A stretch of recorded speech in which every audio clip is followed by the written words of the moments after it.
வணக்கம் நேயர்களே. விவாத அரங்கம் நிகழ்ச்சியின் வாயிலாக உங்களை சந்திப்பதில் பெரும் மகிழ்ச்சி. இன்றைய விவாத அரங்கம் நிகழ்ச்சியில் இன்று இலங்கையிலிருந்து வந்த தமிழ் தேசிய கூட்டமைப்பினுடைய எம்பிக்கள் இந்தியாவினுடைய வெளியுறவுத்துறை அமைச்சர் சுஷ்மா ஸ்வராஜ் அவர்களை சந்தித்து இருக்கிறார்கள். நாளை பிரதமர் அவர்களையும் அவர்கள் சந்திக்க இருக்கிறார்கள். இத்தகைய சூழ்நிலையில் அவர்கள் வைத்திருக்க கோரிக்கை 13வது சட்ட திருத்தத்தை அமுல்படுத்த இலங்கையை இந்தியா நிர்பந்திக்க வேண்டும் என்பது. இந்த கோரிக்கை என்பது 87ஆம் ஆண்டிலிருந்தே எப்போது அந்த சட்டம் போடப்பட்டதோ, எப்போது அந்த ஒப்பந்தம் நடைபெற்றதோ அப்போதிருந்தே இதை நிர்பந்திக்கின்ற நிலையில்தான் இருக்கிறது, ஒரு கோரிக்கை வைக்கின்ற நிலையில்தான் இலங்கையும் இருக்கிறது என்பது குறிப்பிடத்தக்கது. இத்தகைய சூழ்நிலையில் இப்பொழுது புதிதாக அமைந்திருக்கக்கூடிய இந்த நடுவண் அரசு, இந்த பாரதிய ஜனதா அரசு இந்த பிரச்சனையை எவ்வாறு பார்க்க போகிறது என்றுதான் பார்க்க வேண்டும். ஒருபுறம் தமிழகத்தில் தமிழ் ஈழம் வேண்டும் என்ற கோரிக்கையோடு தமிழ் உணர்வாளர்கள் இன்னும் இருக்கிறார்கள். மற்றொரு புறம் பாரதிய ஜனதா கட்சியாக இருந்தாலும், காங்கிரஸ் கட்சியாக இருந்தாலும், மார்க்சிஸ்ட் கம்யூனிஸ்ட் கட்சியாக இருந்தாலும் ஈழம் கூடாது, ஈழம் வாய்ப்பே கிடையாது, ஆனால் ஒன்றுபட்ட இலங்கைக்குள் 13வது சட்ட திருத்தத்தை அமுல்படுத்த வேண்டும் என்கின்ற கோரிக்கையில் தேசிய கட்சிகள் மூன்றும் ஒன்றாக நிற்கின்றன. ஆனால் இத்தகைய சூழ்நிலையில் அந்த 13வது சட்ட திருத்தத்தையும் இலங்கை அரசு ஒத்துக்கொள்கிறதா என்பதும் ஒரு கேள்வியாக இருக்கிறது. இப்போது தமிழ் தேசிய கூட்டமைப்பு எம்பிக்கள் சுஷ்மா ஸ்வராஜ் அவர்களை சந்தித்திருக்கிறார்கள். நாளைக்கு இந்திய பிரதமர் நரேந்திர மோடி அவர்களையும் அவர் சந்திக்க இருக்கிறார். இத்தகைய சூழ்நிலையில் பாரதிய ஜனதா அரசு எப்பேற்பட்ட நடவடிக்கையை எடுக்கும், எத்தகைய நம்பிக்கையை வைத்திருக்கிறார்கள் என்பது குறித்து தான் விரிவாக இன்றைய விவாத அரங்கம் செல்ல இருக்கிறது. இந்த விவாத அரங்கத்தில் பல்வேறு கருத்துக்களை, தனது அமைப்பின் சார்பான கருத்துக்களை எடுத்துரைப்பதற்காக RSS இயக்கத்தின் தலைவர் நம்பி நாராயணன் அவர்கள் நமது விவாத அரங்கிற்கு வந்திருக்கிறார்கள். காங்கிரஸ் கட்சியினுடைய மூத்த பிரமுகர் அமெரிக்கை நாராயணன் அவர்கள் நமது விவாத அரங்கிற்கு வந்திருக்கிறார்கள். தமிழ் தேச விடுதலை இயக்கத்தினுடைய ஒருங்கிணைப்பாளர் தியாகு அவர்கள் நமது விவாத அரங்கிற்கு வந்திருக்கிறார்கள். மூத்த பத்திரிகையாளர் முராரி அவர்களும் நமது விவாத அரங்கிற்கு வந்திருக்கிறார்கள். இவர்களுடன் இணைந்துதான் இன்றைய விவாத அரங்கம் பயணிக்க இருக்கிறோம். சார், நம்ம ஒரு சீனியர் ஜேர்னலிஸ்டுக்கு முறையில் உங்களிடமிருந்தே விவாதத்தை ஆரம்பிப்போம். இப்போ 87ல் அந்த ராஜீவ்காந்தியோட ஒப்பந்தம் ஏற்பட்டதுலேருந்து இப்போ வரையும் பார்த்தீங்கன்னா ஈழம்ங்கிற ஒரு கோரிக்கை இருந்தது, விடுதலை புலிகள் ஒரு பிரச்சனையாக இருக்குன்னு சொல்லிக்கிட்டு இருந்தாங்க இலங்கை அரசு. இப்படி பல்வேறு விஷயங்கள் தொடர்ந்து சொல்லிக்கிட்டு இருந்தாலுமே இந்த குறைந்தபட்சம் அந்த 13வது சட்ட திருத்தமாவது வேண்டும். ஏன்னா இதை எந்த கவர்மெண்ட் வந்தாலும் அதை ஒத்துக்கிறாங்க. இப்போ உள்ள பிஜேபி 13வது சட்ட திருத்தத்தை போய் பேசுறோம். மோடி அவர்கள் ராஜபக்சே பார்த்தப்ப அது குறித்து நான் பேசியிருக்கேன், 13th அமெண்ட்மெண்ட் குறித்து நான் ராஜபக்சேவிடம் பேசியிருக்கேன் அப்படின்னு அவர் சொல்லியிருக்கிறாரு. இது காங்கிரஸ் அரசின் காலத்தில் போடப்பட்டதால் கடந்த முறையும் 13வது சட்ட திருத்தத்தை நாங்கள் அமல்படுத்த பேசிக்கிட்டு இருக்கோம் காங்கிரஸ் அரசும் சொல்லிக்கிட்டு தான் இருந்தது. ஆனா அந்த சட்ட திருத்தம் இதுவரை அமல்படுத்தப்படவில்லை. அதை கூட செயல்படுத்த முடியாதுங்கிறது தான் மறைமுகமா ராஜபக்சே அரசு, சிங்கள அரசுனே சொல்லலாம், தொடர்ந்து சொல்லிக்கிட்டே இருக்கு. இதை நீங்க எப்படி பாக்குறீங்க? அங்க ஈழம்ங்கிற விஷயத்தை விட்டுருங்க, அது அதுக்கப்புறம் போவோம். அந்த சட்டத்தை கூட ஏன் தொடர்ந்து அதை செய்ய மாட்டேங்குது? ஏன் இந்தியா மாதிரி ஒரு நாட்டால அதை கூட நிர்பந்திக்க முடியாதா? அதாவது ஈழம் என்றைக்குமே இந்தியா சப்போர்ட் பண்ணல. ஆரம்பத்திலேருந்தே அது இங்கே அதே மாதிரி பிரிவினவாதத்துக்கு ஒரு இதுவாகும், காஷ்மீரில் ப்ராப்ளம் இருக்குது, அஸ்ஸாமில் ப்ராப்ளம் சொல்லிட்டு முதல்லேருந்தே அதை ஏற்றுக்கலவங்க. அது நம்மளுடைய ஜியோ பொலிட்டிக்கல் இன்ட்ரெஸ்ட் அதுக்கு அகேன்ஸ்ட் சொல்லிட்டாங்க. அதுக்கு மாற்றாக தான் சொல்லி இந்தியனில் இந்த நம்ம இந்திய ஸ்டேட்ஸுக்கு இருக்கு இல்லையா, அந்த அளவுக்கு ஆட்டோனமி வர மாதிரி சொல்லிட்டு தான் அந்த கான்ஸ்டியூஷனில் அவங்க இந்தியன் இதில் அமெண்ட்மெண்ட் பண்ணி 13th அமெண்ட்மெண்ட்னு கொண்டு வந்தது. அவங்கள அரசியல் பரவலாக்கல்னு சொல்கிறது, ஆட்டோனமின்னு சொல்கிறது. அதை பிரபாகரன் ஏற்றுக்கல, அதெல்லாம் வேறு சமாச்சாரம். இப்போ நடந்தது எல்லாமே முடிஞ்சு போச்சு. இப்போ இருக்கிற சூழ்நிலையில் நடக்கக்கூடியது ஒன்றே ஒன்று. அவங்க இப்போ இருக்கிற ரெண்டாக எடுத்து இப்போ ஒரு நார்த் ஈஸ்ட்க்கு பதில் இப்போ 2 கவர்மெண்ட் இருக்குது. அவங்களுக்கு அதிகாரத்தை பகிர்ந்து கொடுக்க வேண்டும். இதுதான் 13th அமெண்ட்மெண்ட்டில் இருக்குது. இதில் முக்கியமான அம்சம் என்னென்னா, அந்த உச்சக்கட்ட போரும்போது ராஜபக்சே சொன்னது என்னென்னா, இந்த தீவிரவாதத்தை ஒழிச்சிடுனா 13th அமெண்ட்மெண்ட் என்ன, அதுக்கு மேலேயே ஒரு படி நான் போகிறேன் அப்படின்னு சொன்னார். அதுலேருந்து இப்போ பின்வாங்கியிருக்கார். அவர் சொன்ன இந்த வார்த்தையை காப்பாற்றலை அவர். அந்த அளவில் அதுக்கு நம்ம சப்போர்ட் பண்ணது இந்தியாவும் சப்போர்ட் பண்ணியிருக்காங்க. ஒரு மாரல் ரெஸ்பான்சிபிலிட்டி, காங்கிரஸ் கவர்மெண்ட்டாக பிஜேபி கவர்மெண்ட் பிரச்சனை இல்லை, இந்தியா அவங்களே இந்த மாரல் ரெஸ்பான்சிபிலிட்டி இருக்குது. இதை நீங்கள் சொல்லியிருக்கீங்க, இது பண்ணணுங்கிறது ஒரு ரெஸ்பான்சிபிலிட்டி இருக்குது. அவர் சொல்கிற வாதம் என்னென்னா, இனிமேல் எல்டிடி தான் இல்லையா, அவங்களுக்கு ஒன்றும் பண்ண முடியல, அது மாதிரி சொல்லக்கூடாது. திருப்பி அதே மாதிரி அந்த மைண்ட் செட் வரும். இப்போ போராட்டு வரலைனாலும் அதே மைண்ட் செட் வரும். சொல்கிறது முக்கியமான என்ன, ஒன்று நிலம், லேண்ட் அவங்களுக்கு வேணுங்கிறாங்க, அதுக்கு கோரிக்கை. ரெண்டாவது போலீஸ் அதிகாரம் இப்போ அங்கே ஐஜி லெவலில் கூட கிடையாது, டிஐஜி லெவலில் தான் இருக்குது. அது கொடுத்தா உடனே திருப்பி எல்டிடி ரிவைவ் ஆகும். இது வேணும்னே இது ஒரு போகின்னு சொல்லுவாங்க. எல்டிடி போகி வச்சுட்டு நான் கொடுக்க முடியாது சொல்லிட்டு இருக்காங்க. அவங்க சொல்கிற வாதம் என்னென்னா, தமிழ் 2 ப்ராவின்ஸ் இருக்குல்லையே, அங்கே தான் கேட்குறாங்க, மற்ற இடத்துலையும் இருக்குது ப்ராவின்சஸ், அவங்களாம் கேட்காம எங்கள் மட்டும் ஏன் கேட்குறாங்கிறேன். இது மெஜாரிட்டியன் வியூ பாயிண்ட்னு சொல்கிறது. அது மாதிரி சொன்னோன்னா அரசியல் தீர்வே வராது. இது அவங்கள வந்து திருப்பி ஒரு ஒன்றா சேரணுன்னா அவங்க அதிகார பரங்க கூட்டத்தில் ஒன்றுமே பிரச்சனையே இல்லை. திருப்பி வந்து பிரபாகர் மாதிரி யார் வந்து இங்கே சண்டை போகிறதுக்கு இல்லை. 30 வருஷத்தில் எல்லாருமே இழந்திருக்காங்க. இன்னொரு போருக்கு வாய்ப்பே இல்லை. இப்போ வந்து வேணுன்ட்டு இன்னொரு வார் வரும்னு சொல்லிட்டு அதை கொடுக்கலன்னு சொல்லிட்டு சரியே இல்லை. இந்தியா கட்டாயமாக அதை வலுப்படுத்தணும். ப்ரெஷரைஸ் பண்ணி 13th அமெண்ட்மெண்ட் வந்து நீங்கள் அமைப்பண்ணணும்னு சொல்லணும். அது எப்படி சிங்களர்களை வந்து அவங்களை ஹார்ட்லேயே தங்கியிருக்காங்க இல்லையா, அவங்கள எப்படி அவர் சமாதானப்படுத்தி அவர் சப்போர்ட் பண்ண வைக்கிறாங்கிறது ராஜபக்சேவோட பிரச்சனை. அவருக்கு வந்து இப்போ சப்போர்ட்டில் இருக்குது, இப்போ பாப்புலரில் இருக்குது. அவரோட மாரல் ரெஸ்பான்ஸ் இல்லைன்னா இந்த பிரச்சனை சார். அது ஒரே ஒரு விஷயம் சொல்கிறேன். சந்திரிகா தான் சொன்னாங்க அந்த முதல்லையே 2வது தடவை அது அசாசினேஷன் அட்டம் சரியாட்டு பிரசிடென்ட் ஆனவன்னு சொன்னாங்க.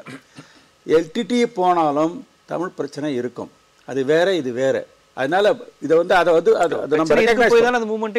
எல்டிடி அதனால எல்டிடியான இல்லை. That is wrong conception. LTD அவங்க அந்த பிரச்சனையை கையெழுத்து போராடினாங்க. எல்லாருமே பண்ணால் இவங்க வந்து தீவிரமாக போராடினாங்க. பிரச்சனை ஆரம்பத்துலேருந்தே இருக்கு. அதனால எல்டிடி போயிட்டா உடனே பிரச்சனை போயிடுங்கிறது தவறான சிந்தனைங்கிறது சிங்களருக்கு சொன்னது சந்திரிகா உத்தர் தான். அதை தான் இப்போ ராஜபக்சே அதை ரியலைஸ் பண்ணணும். அதை நிச்சயமா நான் உங்கள்கிட்ட கேட்கிறேன். அதாவது இந்த ஒப்பந்தம் போடப்பட்டது காங்கிரஸ் ஆட்சியில் தான். காங்கிரஸ் கட்சி தான் இப்படி ஒரு ஒப்பந்தம் போடப்பட்டு நம்ம இது பிரச்சனைக்கு ஒரு தீர்வு காணணும்னு இலங்கைட்ட போட்டது தான். ஆனால் அதற்கு பிறகும் பார்த்தீங்கன்னா காங்கிரஸ் ஆட்சி தான் இருந்தது இடையில் ஒரு 5 வருடத்தை தவிர்த்து. அப்படி இருக்கும்போது ஏன் இந்த பிரச்சனைக்கு இப்படி ஒரு நிர்பந்தத்தை வந்து அங்கே உள்ள சிங்கள அரசு கொடுத்து இந்த பிரச்சனையை முடிக்காமல் இப்போ வரையும் ஒரு 2009க்கு முன்னாடி பின்னாடின்னு பார்த்தீங்கன்னா இவ்வளோ உச்சகட்டமான ஒரு போர் அவலம் நடந்ததுக்கு அப்புறம் ஏன் அதுக்கான முயற்சி எடுக்கலாம்? முதல்ல சில தெளிவுபடுத்துவோம். 88 இல்லை 87 இந்த இது போட்டது. ஸோ இன்னைக்கு பார்த்தீங்கன்னா 27 வருடங்கள் ஆயிருக்கு. 27 வருடங்களில் 6, 3, 9 வருடம் காங்கிரஸ் ஆட்சி இல்லை. பிஜேபிக்கு ஆட்சி 6, யூபிஏ அரசு அதாவது இது குஜ்ரால், தேவ்கவுடா இவங்கெல்லாம் வந்து சந்திரசேகர் இவங்க இருக்குச்சு. காங்கிரஸ் ஆட்சி இல்லை. ஸோ ஏறக்குறைய 9 வருடங்கள் கழிச்சிருங்க. அப்போ ஏறக்குறைய 15 வருடங்கள் நாங்கள் ஆட்சி இருக்கோம். ஒன்று அது தெளிவுபடுத்துவோம். அதனால் அது மக்களுக்கு தெளிவாக புரியும். ஏன்னா பேசச்சே தெளிவாக பேசிட்டா பெட்டர். 2வது நீங்கள் வந்து தயங்கி சொல்ல நினைக்கிறேன், தலைவர் ராஜீவ் காந்தி அவர்கள் ஆல் கொண்டு வரப்பட்ட இந்த இது. 3வதாக அப்போ வந்து இது மட்டும் இல்லை, தலைவர் ராஜீவ் காந்தி பஞ்சாப் பிரிந்து போக இருந்தது. அதை ஒரு இது போட்டு அக்ரிமெண்ட் போட்டு லோங்வால் அக்கார்ட். அதே மாதிரி அஸ்ஸாம் ஸ்டூடெண்ட்ஸை போட்டு இந்தியாவை விட்டு பிரிந்து போக இருந்தது. அதாவது பலதை விட்டு கொடுத்து இதில் பெரியவங்க சின்னவங்க பார்க்கல, அங்கே இருக்க மக்களுக்கு நல்லது நடக்கணும் அதை பார்த்து செய்தவர் தலைவர் ராஜீவ் காந்தி. 3வதாக இந்த ஸ்ரீலங்காவோட ஜெயவர்தனே ராஜீவ் அக்கார்டில் இன்னொன்று நடந்தது. இங்கே பல பேர் வந்து காங்கிரஸை குற்றம் சொல்வது என்பதற்குன்னே ஒரு கும்பல் இருக்குது. அந்த கும்பலுக்கு தெளிவாக சொல்லுகிறேன், தமிழுக்கு அதிகாரத்தை கொடுத்தது இலங்கையிலே ஆட்சி மொழியாக அதிகாரம் கொடுத்தது எங்கள் தலைவர் ராஜீவ் காந்தி போட்ட ஒப்பந்தம். இலங்கையிலே இன்னைக்கு தமிழ் ஆட்சி மொழி. நல்லா புரிஞ்சுக்கங்க, 3 மொழிகள் அங்கே உண்டு, சிங்களா, இங்கிலீஷ், தமிழ். இதை நம்ம தெளிவுபடுத்திக்கணும். ஏன்னா இங்க வந்து பொய் பிரச்சாரங்கள் திரும்ப திரும்ப செய்யப்பட்டு, அதுவும் இங்கு உள்ள மாநிலத்தில் உள்ள கழகங்கள் இதை வைத்துக் கொண்டிருந்தால் தான் அரசியல் செய்ய முடியும் என்று இதை செய்ய தீர்வு காண வேண்டாம் என்பதிலே இவர்களுக்கு ஒரு நல்ல இது. தீர்வு காணறதுக்கு ஒரு காரணம் ஸ்ரீலங்கா. இங்க உள்ள தமிழர்களை தூண்டி விடுகின்ற கட்சிகள் இங்கு வந்து இந்த பிரச்சனைக்கு தீர்வு வந்தா இதுவாயிடும். தெளிவான தீர்வு எப்படி இந்தியாவில் நான் தமிழன் என்று சொல்லடா தலைமை வந்து நில்லடான்னு நினைக்கிறேன். இந்தியன் என்று சொல்லடா இருமாப்பு கொள்ளடான்னு அதோட சேர்த்து சொல்றேன். நான் ஒரு இந்தியனும் தமிழனும், எனக்கு இது 2 கண்கள், இல்ல எந்த கண்ணு எனக்கு முக்கியம் அப்படின்னு யாரும் சொல்ல முடியாது. அதே போல இங்க வந்து நான் ஒரு சரிசமம், ஒரு இந்தி பேசுறவனா இருக்கட்டும், தெலுங்கு பேசுறவனா இருக்கட்டும், மலையாளம் பேசுறவனா இருக்கட்டும், இல்ல துளு பேசுறவனா இருக்கட்டும், அவர்களுக்கு சரிசமமாக நான் சொல்ல முடியும். நான் தமிழன் பெருமையா சொல்லிக்க முடியும். நீ யாரு என்ன வந்து ஒண்ணு செய்ய முடியாதுன்னு சொல்ல முடியும். அதே போல அந்த சரிசமமான இது இலங்கைக்கு உள்ள சிங்களர்களுக்கு சரியா செய்யப்பட்டு எங்க தலைவர் கொல்லப்பட்டார், அநியாயமாக கொல்லப்பட்டார். அது ஹிஸ்டரி. பட் அது சொல்ல வேண்டிய கடமை எனக்கு இருக்குது. ஆனால் இதை விமர்சனம் செய்த தமிழகத்தில் உள்ள பிஜேபி முக்கியமா சொல்றேன், இவர்களுக்கு வந்து பல நாக்குகள் உண்டு. இங்க வந்து எலெக்ஷன் போது விமர்சனம் செய்தார்களா இல்லையா, நாங்கள் செய்த ஒன்றையும் குற்றம் சொன்னார்களா இல்லையா? இன்னைக்கு அவர்கள் எங்க தலைவி சொல்கின்ற மாதிரி நாங்கள் செய்ததைத்தானே செய்து காப்பி அடிச்சிட்டு இருக்காங்க, ஈயடிச்சா காப்பி அடிக்கிறாங்க. ஆனா பெருமைதான் எங்களுக்கு. the best form of flattery is the copying. Shopping Copying is the best form of flattery ன்னுவாங்க. அதுதான் பண்ணிக்கிட்டு இருக்காங்க இன்னைக்கு. நாங்க செய்ததெல்லாம் சரி, எதையெல்லாம் நாங்கள் செய்ய மாட்டோம், இவர்கள் ஏமாற்றுகிறார்கள் என்று சொல்லி ஏமாற்றி ஆட்சிக்கு வந்தவர்கள் ஒவ்வொரு விஷயத்திலும், அது பொருளாதாரமாக இருக்கட்டும், அயல்நாட்டு கொள்கையாக இருக்கட்டும், ஒவ்வொன்றிலும் நாங்கள் செய்வதைத்தானே செய்கின்றார்கள். இதை மக்களை ஏமாற்றி ஆட்சிக்கு வந்திருக்கிறார்கள். அப்ப தமிழர் பிரச்சனையில் ரெண்டு பேரும் ஒரே நிலைப்பாடு தான். நான் எனக்கு ஒண்ணு மறுப்பு இல்லை. நான் அவங்கள மாதிரி இன்னைக்கு ஒண்ணு அன்னைக்கு ஒண்ணு பேசுறேன் இல்ல. ஆனா இன்னைக்கு என்ன சொல்றேன்னா, they get exposed. எப்படி மக்களை ஏமாற்றி வந்தவர்கள் அதைத்தானே செய்ய வேண்டி இருக்கிறது. தமிழர்கள் பிரச்சனை இல்லை. சீனாவின் உள்ள வந்து உட்கார்ந்து போன வாரம் வந்து இதை போட்டு உட்கார்ந்தால மோடி வந்தோடனே எல்லாம் பெய்ஜிங்கே ஓடிடுவாங்கன்னு சொன்னாங்க, பாகிஸ்தானுக்குள்ளே ஓடிடுவாங்கன்னு சொன்னாங்க. அன்னைக்கு நான் பல பேஸ்டேட் சொன்னேன், ஒரு வீரரோட தலையை கொய்யச்சே நான் இங்கே சொன்னேன். அது மாதிரி திரும்ப பதிலடி கொடுத்துருக்கோன்னு. அப்ப நீங்க யாரும் ஒத்துக்கல. இப்ப ரீசெண்டா ரிட்டையர்ட் ஆர்மி ஜெனரல் சொல்லிட்டு போனாரா இல்லையா சரியான பதிலடி கொடுக்கப்பட்டதுன்னு? நான் பலமுறை உங்க இதுல சொல்லிருக்கேன், வீழ்வது காங்கிரஸாக இருந்தாலும் வாழ்வது நாடாக இருக்க வேண்டும். சார் இது வந்து குறுக்கெடுக்க மன்னிக்குங்க. இலங்கை பிரச்சனையை பொறுத்த வரைக்கும் எங்களுடைய அணுகுமுறை சரியாக இருந்தது, தொடர்ந்து சரியாக. ஒரு நிமிஷம் சார், அவர் கேட்ட கேள்வி 13 சட்ட திருத்தத்துக்கு அழுத்தம் கொடுக்கறது நீங்களும் இருந்திருக்கீங்க, யாரு அதை சொல்லல, நீங்க என்ன செஞ்சீங்க, எவ்வளவு டிலே கேக்குறாரு. இல்ல அவருக்கு அதாவது இங்க அதுக்கு நீங்க ராஜீவ் காந்தி கொலைங்களை சொல்ல முடியல.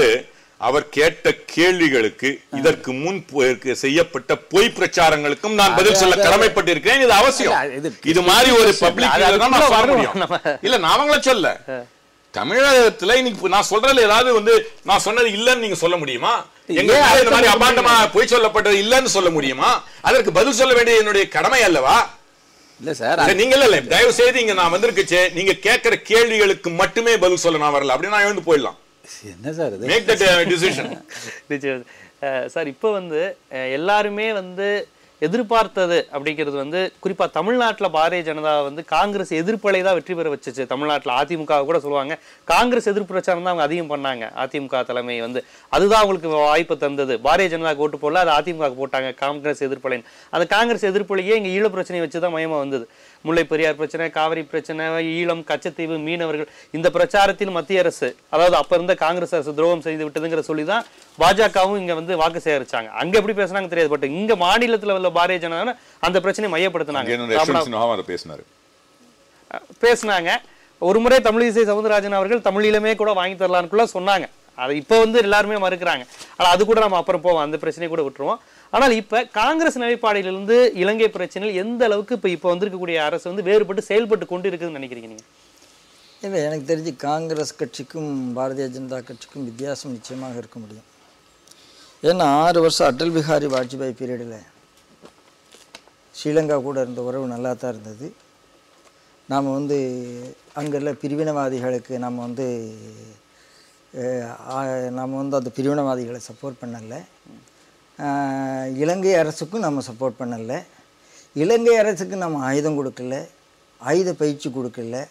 இவர்களெல்லாம் கொண்டு வைத்த போது நம்ம பார்த்துட்டு சும்மா இருக்கல. அதனால் காங்கிரஸ் அரசுக்கும் முன்னால் இருந்த வாஜ்பாய் அரசுக்குமே வித்தியாசம் இருந்தது. ஒன்று, இன்றைக்கி ஒரு நம்பிக்கையோட டிஎன்ஏனுடைய தலைவர்கள் இங்கே வந்திருக்கிறார்கள். 6 எம்பிக்கள் வந்து சுஷ்மாவை சந்திச்சிருக்காங்க. நாளைக்கு வந்து அவங்க நரேந்திர மோடியை சந்திப்பார்கள். ஏற்கனவே நரேந்திர மோடி பதவியேற்று முடிந்தவுடனே வந்து மீட்டிங்கில் கூட 13 ஏன் நீங்கள் எப்போ சீக்கிரம் இம்ப்ளிமெண்டேஷனுக்கு கொண்டு வர போகிறீங்கிற கேள்வியை தான் கேட்டிருக்காங்க. இதை சுஜாதா சிங் வெளியில் சொல்லியிருக்காங்க. ஃபாரின் செக்ரட்டரி அப்படித்தான் கேட்கப்பட்டது என்பதை சொல்லியிருக்கிறார்கள். ஏன்னா அவர் சொன்ன ஒரே விஷயம், இது நீங்கள் ப்ராமிஸ் பண்ண ஒரு விஷயம், நீங்கள் உங்கள் அக்கார்டு இது, you have to value your own வேட்ஸ்ன்னு தான் அவர் சொன்னதே. ஆகையினால நம்ம முராரி சார் சொன்ன மாதிரி அவர்களே கொடுத்த கமிட்மெண்ட் அவர்கள் இன்னைக்கு செய்யவில்லை. அதனால தே ஷுட் பி ஃபிக்ஸ்டு, அதெல்லாமே மாற்று கருத்து கிடையாது. அந்த தே ஷுட் பி ஃபிக்ஸ்டுங்கிற எண்ணத்தில் தான் இந்த அரசாங்கம் போகும். ஆனால் இப்போ தான் வந்திருக்கிறது, அதில் எந்த மாற்று கருத்தும் கிடையாது. அதை நோக்கித்தான் இந்த அரசாங்கத்தினுடைய பயணம் இருக்கும், அதை நோக்கித்தான் ஸ்ரீலங்கா வலியுறுத்தப்படும் என்பதில் எனக்கு மாற்று கருத்து இல்லை. அதாவது 13ஆவது சட்ட திருத்தம் கண்டிப்பாக கொண்டு வருவதற்கு நரேந்திர மோடி அவருடைய அரசு முயற்சிக்கும், எல்லா வகையிலையும் ஸ்ரீலங்காவை வலியுறுத்தும் கொண்டு வருது. 2வது, ஆட்சி மாற்றம்ங்கிறது இங்கே தான் நடந்திருக்கு, அங்கே மடக்கல. அது அதே ராஜபக்சே கொன்று குவித்த அதே ராஜபக்சே தான் அங்கே உட்கார்ந்துருக்கிறாரு. அதே மனதிடம் தான் இருக்கும். அப்போ அவரை எப்படி அதாவது கெஞ்சற இடத்துல கொஞ்சம் உருட்டுற இடத்துல உருட்டணும், அதுக்கான ஸ்ட்ராட்டஜி இல்லை செய்ய வேண்டிய இடத்துல அவர் தானே இருக்காரு. ஆகையினால அது ஸ்ட்ராட்டஜி எப்படிங்கிறத இவங்க இத்தனை ஆண்டுகள காங்கிரஸ் அரசும் இதே பதில தான் சொல்லியது. அதாவது ராஜபக்சே அரசிடம் நம்ம பேசதான் வேணும், பேசி செஞ்சிடும் முயற்சி பண்ணிக்கிட்டு இருக்கு. ஏன்னா இவர்கள் தமிழக முதல்வர் ஜெயலலிதா அவர்கள் மன்மோகன் சிங் அவர்களுக்கு இதே கடிதம் தான் தமிழீழம் கேட்டு எழுதல, 13வது சட்ட திருத்தம் அமல்படுத்த அது நீர்த்து போக செய்யக்கூடிய வேலையை செஞ்சுக்கிட்டு இருக்கிறாங்க. பொம்மை அரசாங்கமா விக்னேஸ்வரனை உருவாக்கி இருக்காங்கன்னு தமிழக முதல்வரே கூட கடிதம் 2013 வர்றதுக்கு ஒரு 9 மாதத்துக்கு முன்னாடி கூட அவங்க பல கடிதம் எழுதியிருக்காங்க. அது உண்மைதானே. விக்னேஸ்வரன் அரசாங்கம், பொம்மை அரசாங்கம், இந்த அதாவது அவருக்கு லேண்டு ரைட்ஸ் இல்லை, போலீஸ் ரைட்ஸ் இல்லை, நம்ம மாதிரி ஒன்று இல்லைங்கிறது உண்மைதான். அதில் யாரும் மாற்று கருத்தே இல்லை. ஆனால் இவங்கள் அந்த திசையை நோக்கித்தான் இந்த அரசாங்கம் போய் கொண்டிருக்கிறதுங்கிறது என்னால் உறுதியாக சொல்ல முடியும். ஏன்னா இது இப்போ சம்பந்தமாக பல ஹியரிங் நடந்திருக்கிறது. கட்சி வட்டாரங்களில், நிபுணர்கள் வட்டாரங்களில் பல பேச்சுவார்த்தைகள் நடந்திருக்கிறது. ஆகையினால அதெல்லாம் அதுக்காக தான் இவங்க செக்ரட்டரி லெவலில் கூட பெரிய சேஞ்சஸ் எல்லாம் பண்ணலைங்க. வந்த உடனே எல்லாரையும் தூக்கி போட்டு எல்லாம் பண்ணவே இல்லை. ஒரு 72 IAS தே ஆர் ரீடைன்டு. ஏன்னா சிலரை மட்டும் அவங்க தானே காங்கிரஸ் அரசுக்கும் ஐடியா கொடுத்தவங்க. அப்படி இல்லை. என்ன ஒரு அரசாங்கம் உடனே ஆரம்பிக்கணும், தூக்கி போட்டாச்சுனாலே அது சோஸ் தான் வரும். அடுத்தாப்புல செட்டில் ஆகிறதுக்கு 6 மாதம் 9 மாதம் டைம் வந்துடும். இவர்கள் என்ன நினைக்கிறார்கள், எந்த அரசு அதிகாரிகள் என்ன இருந்தாலும் அரசு அதிகாரிகள் தான். அவங்களை எப்படி என்னென்ன விஷயம்னு தெரிந்து கொண்டு இவங்களுக்குன்னு ஒரு ஸ்ட்ராட்டஜி இருக்குது, அதுபடி போவார்கள். எனக்கு அந்த நம்பிக்கை பரிபூர்ணமாக இருக்கிறது இந்த அரசாங்கத்தில். இது ஏன் கேட்கப்படுதுன்னா, காங்கிரஸ் அரசுங்கிறது ஈழத்தமிழருக்கு நல்லது செய்யாது அப்படிங்கிற சாரே சொன்னார். அப்படி ஒரு பிரச்சாரம் இங்கே இருக்கின்றது. பல மாணவர் அமைப்புகள், இங்கே உள்ள தமிழ் அமைப்புகள் எல்லாருமே காங்கிரஸ் எதிர்ப்பு அரசியல் நடத்தினாதான் தமிழ்நாட்டில் அரசியல் பண்ண முடியுங்கிற அளவுக்கு வந்தாங்க. இல்லை, உண்மைதான். அதாவது அமெரிக்க நாராயணன் அவர்கள் சொன்னதில் மிகப்பெரிய உண்மை எதுன்னா, ராஜீவ்காந்தியினுடைய கான்ட்ரிபியூஷன் அதில் எந்த மாற்று கருத்தும் கிடையாது. First class accord. அதில் IPKF போனதில் சில பிரச்சனை வந்தது. முராரி சார் சொன்ன மாதிரி ஸ்ரீலங்காவே அந்த அக்காடை, இது LTTவே அந்த அக்காடை ஏற்றுக்கொள்ளவில்லை. இதெல்லாம் உண்டானல. LTT ஒரு பீரியடில் ஸ்ரீலங்கா கவர்மெண்ட் கூடவே சேர்ந்துட்டு இருந்தது. IPKF எப்படி எதிர்த்தார்கள் தான் நம்ம கதை இருக்கிறது. ஆனால் ராஜீவ்காந்தியினுடைய அரசாங்கத்தினுடைய காங்கிரஸ் கட்சியினுடைய செயல்பாட்டுக்கும் சோனியா காந்தியினுடைய அரசாங்கத்தினுடைய செயல்பாட்டுக்கும் நிறைய வித்தியாசம் இருந்தது. நிறைய விஷயத்தை இவர்கள் வேடிக்கை பார்த்தார்கள், தட்டி கேட்கவில்லை என்பது உண்மை. நிச்சயமா. இல்லை, நான் இப்போ இங்கே நான் கேட்குறது என்னன்னா, இப்போ சமீபத்தில் இராணுவ கருத்தரங்கம் நடைபெற்றது இலங்கையில். அதில் பாரதிய ஜனதா அரசின் பிரதிநிதியாக, இந்திய அரசின் பிரதிநிதியாக நரேந்திர மோடி அவர்கள் அனுப்பி வைத்தவர் சுப்பிரமணிய சாமி. அவர் அந்த இராணுவ கருத்தரங்கில் போய் என்ன சொல்லியிருக்கிறாருன்னா, அதாவது நீங்க சொல்ற அந்த 13வது சட்ட திருத்தம் என்பது ஒரு மாநில சுயாட்சியை கொடுக்கக்கூடியது. அதாவது 2 தேசியம் நமக்கு இருக்குன்னு ஒத்துக்கக்கூடியது. சிங்களம், தமிழன். தனி நாடு கொடுக்க அனுமதிக்கல. ஆனா இருந்தாலும் 2 தேசிய இனத்துக்கான ஒரு அதிகாரத்தை, மரியாதையை கொடுக்கக்கூடியது. அவர் என்ன சொல்லியிருக்கிறாரு, இந்தியாவில யாரும் தமிழ்னு பேசக்கூடாது, இந்தியர்கள்ங்கிற ஒரே ஒரு விஷயம்தான். அது மாதிரி இங்கு இது ஒரு சிங்கள நாடுங்கிறத நீங்க ஏத்துக்கணும், தமிழர்களுக்கு உரிமைங்கிறத பத்திலாம் பேசக்கூடாதுன்னே சுப்பிரமணிய சாமி பேசிட்டு வந்திருக்காரு. அவர் சுப்பிரமணிய சாமியா போல பாரதிய ஜனதா பிரதிநிதியா போயிருக்கிறார். இந்த விஷயத்தை எப்படி பாக்குறீங்க? சுப்பிரமணிய சாமி எல்லா விஷயத்தையுமே எக்ஸ்ட்ரீமா பேசுற ஆள் தான். இந்த ஸ்டேட்மெண்ட் ஆஃப் சுப்பிரமணிய சாமி பாரதிய ஜனதா கட்சி டிசோன் தான் பண்ணியிருக்கு. ஆனால் ஏன் சுப்பிரமணிய சாமி அனுப்பப்பட்டார் என்றால், சுப்பிரமணிய சாமிக்கும் இன்னைக்கு இலங்கை அதிகமாக, இப்போ நேபாளுக்கு பிரைம் மினிஸ்டர் போனார். என்ன காரணம்? சைனாவினுடைய இன்வெஸ்ட்மெண்ட் ஜாஸ்தி, சைனாவை நோக்கி நேபாளத்தினுடைய ஈர்ப்பு ஜாஸ்தி, அதெல்லாம் இருந்துட்டு இருக்கு. மோடியினுடைய விசிட்டுக்கு அப்புறம் அது நிறைய மாறிட்டு வருது. இளைஞர்கள், மாவோயிஸ்ட் இளைஞர்களோடு மாறுகிறார்கள், பத்திரிகை எழுத ஆரம்பிச்சிருக்கிறாங்க. இலங்கைக்கும் இவர் நண்பர், சைனாவுக்கும் இவர் நண்பர், இந்தியாவுக்கும் நண்பர். அதாவது அங்கே இருக்கிற சைனாவுடைய இன்வெஸ்ட்மெண்ட் என்ன இன்னைக்கு எப்படி இருக்குன்னு நமக்கு தெரியும்.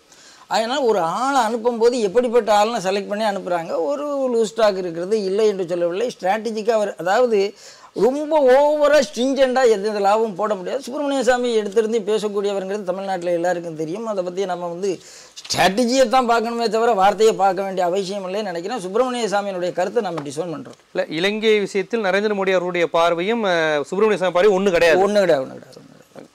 ஆனால் அவர் ஒரே ஒரு நிமிஷம், அவங்க அதை சொல்லணும் இல்லை, பிஜேபி சொல்லணும் இல்லை, சொல்லியிருக்காங்களா? ஒன்று. இவர் இன்னொரு விஷயம் சொன்னார். 2004 ட்ரிபியூனில் இவர் சொன்னார், இந்திய தேசிய காங்கிரஸ் அவங்களுக்கு மிலிட்ரி எய்ட் கொடுத்தது அப்படின்னு சொன்னார்ல. ஃபர்ஸ்ட்டு நான் சொல்கிறேன், அதை மறுக்கிறேன். ஏன்னா இன்றைய ஜனாதிபதி, அன்றைய டிஃபென்ஸ் மினிஸ்டர் சொன்னார், நாங்கள் டிஃபென்சிவ் வெப்பன் ரேடார் தான் கொடுத்துருக்கோன்னு. 2வது இவர் சொன்னார், வாஜ்பாய் அரசு கொடுக்கலன்னு.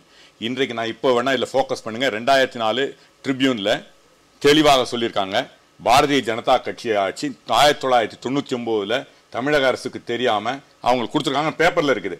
ஏன் இந்த மாதிரி, அதாவது பொய்யை சொல்லியே வாழ்ந்தவர்கள், நான் ப்ரூஃபோட பேசுகிறேன், இல்லைன்னு மறுக்க சொல்லுங்க. இந்த மாதிரி பொய் சொல்றதை கொஞ்சம் நிறுத்திக்கணும். இவர்களும் கொடுத்திருக்கிறார்கள், அன்று வாட்ஸ்அப் கொடுத்துருக்காங்க, நீங்க இருக்கு ப்ரூஃப் இருக்கு. அன்றைக்கு இதை சொன்னதுக்கு அந்த மேகசின் மேல கோவப்பட்டிருக்காங்க இந்த ட்ரிபியூன். நான் இப்போ இதில் படிக்கட்டுமா? அதை வார்த்தைக்கு வார்த்தை படிக்கிறேன். இதை இப்போ வந்து நான் கூகுள் பண்ணேன், ஒன்றும் வெளில இல்லை. So you can see it.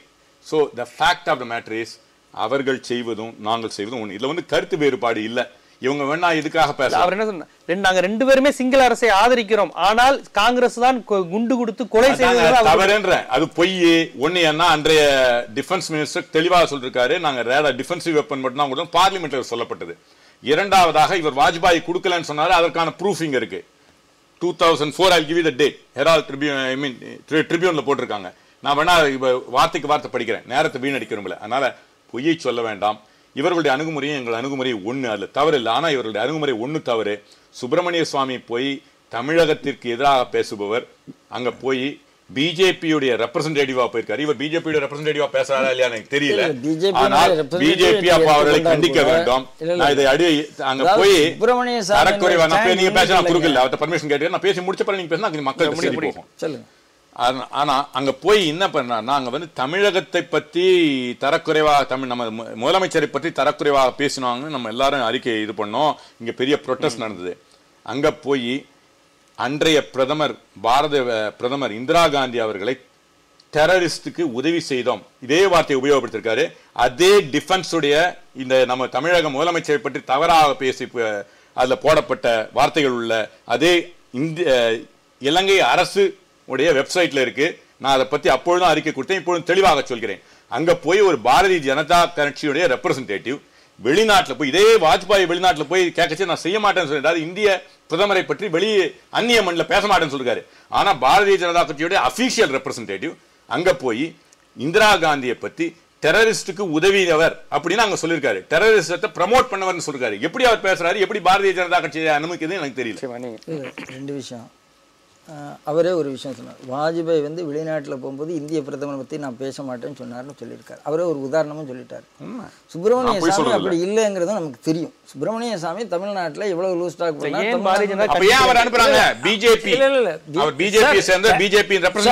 பேச்சுங்கிறது வேற சார். அவர் வந்து friendly to China, friendly to Sri Lanka, friendly to சோபனி.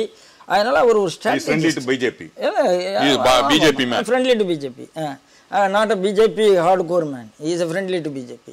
பார்ட்டியில் இணைஞ்சிருக்கார். தமிழ்நாட்டில் ஒன்றும் அவருக்கு எந்த பொறுப்பும் நம்ம கொடுக்கல, தமிழ்நாட்டிலையும் கொடுக்கல, இன்னும் மந்திரி சபையில் அவர் இடம் வரல. அவர் ஸ்ட்ராட்டஜிக் அலையன்ஸ் ஃபார்ம் பண்ணக்கூடிய ஒரு டீமில் இருக்கார், பிளானிங்கில் இருக்கிறார், அவ்வளோதான். அதுக்கு மேலே ஒரு பொறுப்பு இல்லை. ஆனால் விஷயம் என்னென்னா, நமக்கு அந்த இடத்துல யார் தேவை, எப்படி பேசணுங்கிறது இது ஒரு ஸ்ட்ராட்டஜி தான். ஒரு வார்த்தையை வைத்துக்கொண்டு இன்னும் இருக்குது, 5 வருஷம் ஆட்சி இருக்கிறது, இன்னும் என்ன பண்ண போகிறாங்கிற நம்பிக்கை என்பது இன்றைக்கு ஸ்ரீலங்காவில் உள்ள தமிழர்களுக்கு அதிகமாக வந்திருக்கிறது. இது ஒன்று. ரெண்டாவது, ஏற்கனவே பாரதிய ஜனதா மீது தாராளமாக வந்திருக்கிறது, ஏற்கனவே வந்திருக்கிறது, மீண்டும் மீண்டும் வந்து கொண்டு இருக்கிறது. இதுக்கு நிறைய நான் உதாரணம் பின்னால் சொல்லுவேன், அடுத்தடுத்த ரவுண்டில் பேசுகிறேன் நான். அதனால் அந்த நம்பிக்கையின் அடிப்படையில் தான் இது மூவ் பண்ணிகிட்டு இருக்கிறதே தவிர எங்களுக்கும் அவர்களுக்கும் நிறைய வேறுபாடு இருக்கு. 10 வருஷத்துல அவங்க செய்யாத அடுத்தாப்புல நாங்க செய்யறோமா இல்லையான்னு பார்த்துட்டு அடுத்த தடவை இதே ஸ்டுடியோக்கு. சுப்பிரமணிய சாமிக்கும் நண்பரா இருக்கிற ஒரு கட்சி ராஜபக்சேக்கும் நண்பர், தமிழர்களுக்கு எப்படி நண்பரா இருக்க முடியும் அப்படிங்கிற கேள்வி இருக்கும். இது ஸ்ட்ராட்டஜி சார். நண்பரா இருந்து சில விஷயங்கள் சார், அதாவது நீங்களே சொல்றீங்க சுப்பிரமணிய சாமி தமிழர்களுக்கு எதிராக தான் சிந்திப்பாரு. தமிழர்களுக்கு எதிராக சிந்திக்க மாட்டார் சார். அவர் இந்தியாங்கிற ஒரு விஷயத்துல சில விஷயத்தை எடுத்தறிந்து பேசுகிறார். தமிழர் நலனுக்கு எதிராக, எந்த ஒரு இனத்து நலத்தினுக்கு எதிராக சுப்பிரமணிய சாமி பேசுகிற ஆள் கிடையாது. அப்படி இல்லை. ஒரு பேசும்போது ஒரு எதுக்கு ஒரு த்ரஸ்ட் கொடுக்குறோமோ அப்படி த்ரஸ்ட் கொடுக்கும்போது அடுத்ததை இறக்காம பேச தெரியணும். அவருக்கு அது தெரியலை, அப்படி வேணா சொல்லிக்கலாம். நிச்சயமா இதுக்கு நான் முராட்டை கேட்கிறேன். அதுக்கு முன்னாடி நீங்க இப்ப இந்த விஷயத்துல வந்து பாத்தீங்கன்னா, இப்ப 13வது சட்ட திருத்தமே வந்து தமிழர்களுக்கு ஒன்றும் செய்யாது, அந்த சட்ட திருத்தமே ஒரு ஏமாற்று வேலை அப்படிங்கிற குற்றச்சாட்டை வைக்கிறவங்க நீங்க. அது மட்டும் இல்ல, அங்குள்ள புலிகள் அமைப்பு, அங்குள்ள இலங்கை அரசு பலரும் அதை ஏத்துக்கல. இப்ப இந்த 13வது சட்ட திருத்தம் தான் தீர்வு அப்படிங்கிறத காங்கிரஸ், பாரதிய ஜனதா, கம்யூனிஸ்ட் கட்சி மட்டும் சொல்லல. அங்குள்ள தமிழ் தேசிய கூட்டமைப்பினரே அதை தான் நீங்க செய்யணும் அப்படிங்கிற ஒரு விஷயத்தை வைக்கும் போது, அப்ப அந்த சட்டத்தின் மூலமா ஏதோ ஒரு சுயாட்சி கிடைக்க வாய்ப்பு இருக்குன்னு நம்ம எடுத்துக்கலாமா? முதல்ல ஒண்ணு என்ன புரிஞ்சுக்கணும்னா, 13வது திருத்தம் ஏற்கனவே இருக்கிற அரசமைப்பினுடைய எந்தெந்த விதிகளை திருத்துகிறது. அந்த ஸ்ரீலங்கன் கான்ஸ்டிடியூஷனில் அடிப்படையான 2 செய்திகள் இருக்கு. அது ஒன்று ஆர்டிகிள் 2, 72வது வருஷத்திய கான்ஸ்டிடியூஷன்லேயும் அதுதான் 2, 78 ஜெயவர்தனா கொண்டு வந்த கான்ஸ்டியூஷன்லேயும் அதுதான் ஆர்டிகிள் 2. இது எதுவுமே 46ஆம் வருடத்திய சோல்பரி கான்ஸ்டியூஷனில் இல்லாத விஷயங்கள். 72லையும் 78லையும் அது என்ன சொல்லுது? The Republic of Sri Lanka shall be a unitary state. ஒற்றையாட்சி அரசாகத்தான் அது இருக்கும். இந்த மத்திய அரசு மாநில அரசு அந்த மாதிரிலாம் கிடையாது. சட்டம் இயற்றுகிற அதிகாரம் எதற்கு இருக்கும்?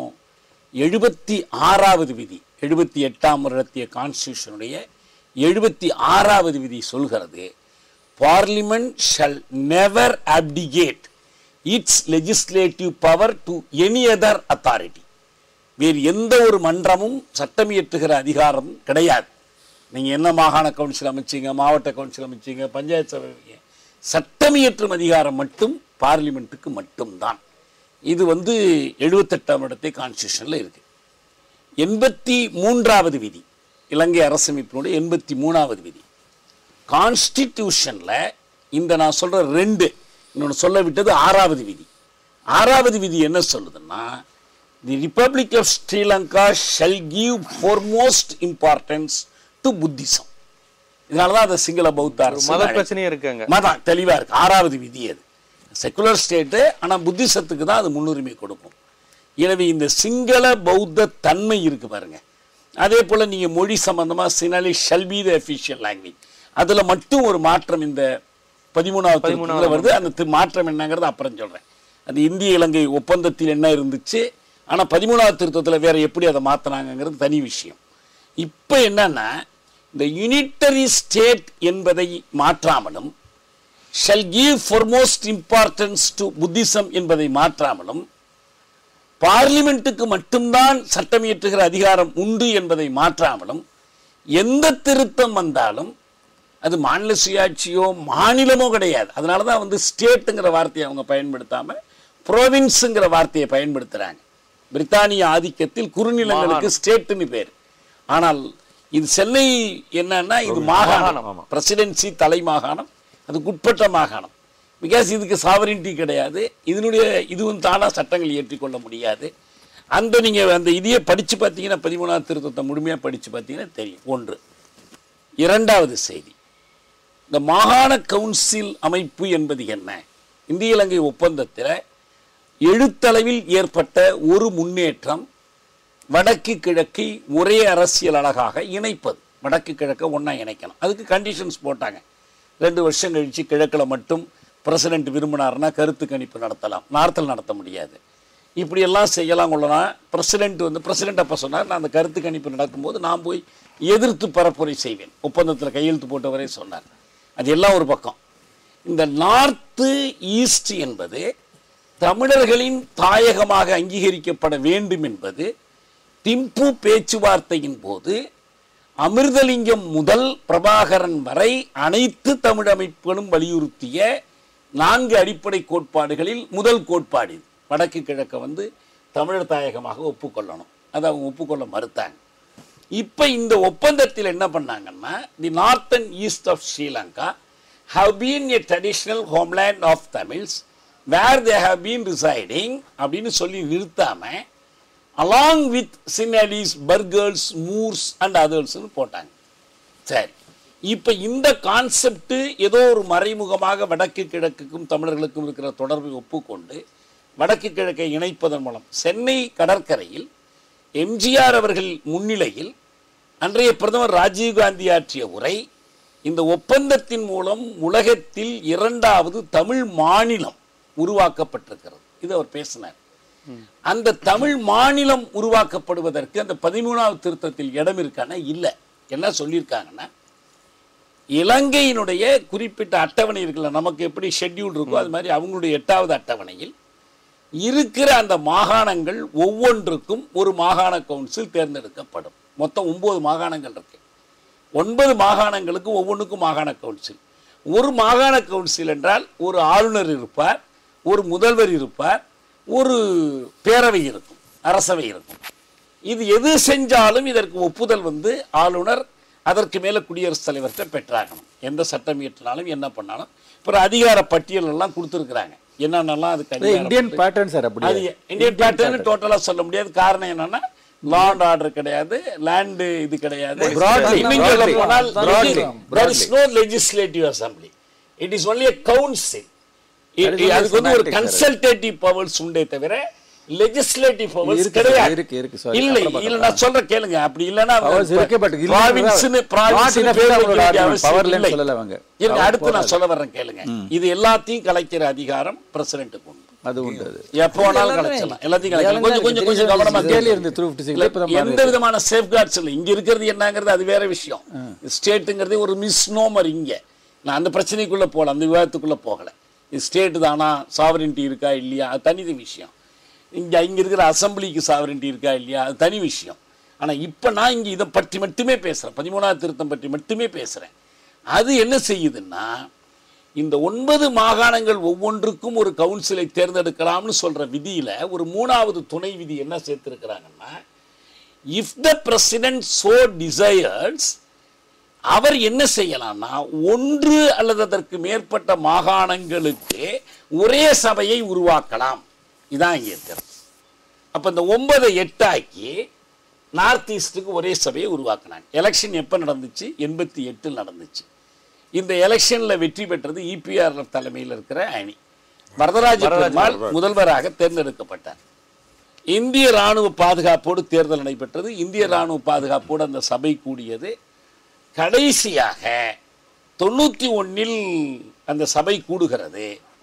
அந்த முதல் இவ்வளவுக்கும் வடக்கு கிழக்கு இணைக்கப்பட்டிருக்கு, மறந்துடாதீங்க. வடகிழக்கு சேர்த்து அந்த சபை 90 சார் 90 சரி இருக்கட்டும். 90 மார்ச் 3 ஏதோ ஒரு அது முக்கியம் இல்லை. இப்ப நமக்கு இந்திய படை அங்க இருக்கும்போது நடந்தது. கடைசியா மார்ச்லயே வெளியில இந்திய படை வெளிவருவதற்கு முன்பே நடந்த மாகாண சபை கூட்டம், அது கடைசி கூட்டம். அதுதான் வரதராஜ பெருமாள் முதல்வர் இருக்கார். இந்த மாகாண சபையை கூட்டி அவர் அறிவித்தார், முதலமைச்சர் பதவி என்றால் நாற்காலி என்று வர்ணிக்கிறார்கள்.